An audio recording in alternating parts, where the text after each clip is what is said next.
Hello friends, welcome back to my channel Stuti art and craft. और बहुत सारा thank you जो आपने मेरी वीडियो पर विज़िट किया।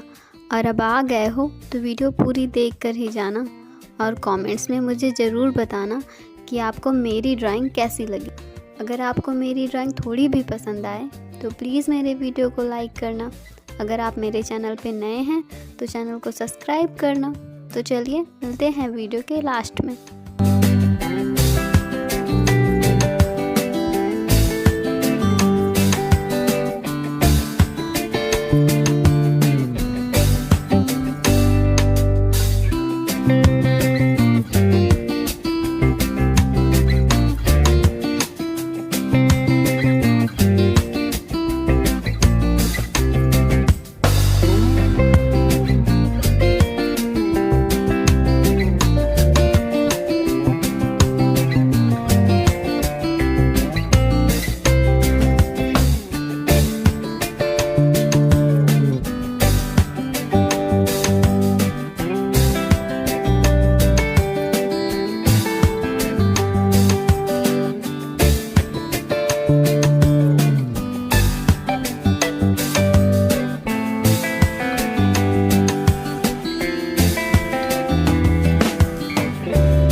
तो आपको आज की ड्राइंग कैसी लगी? आई होप कि आपको ये ड्राइंग पसंद आई होगी और आप इस वीडियो को लाइक करेंगे। तो चलिए मिलते हैं कल एक नई वीडियो के साथ। तब तक के लिए बाय बाय।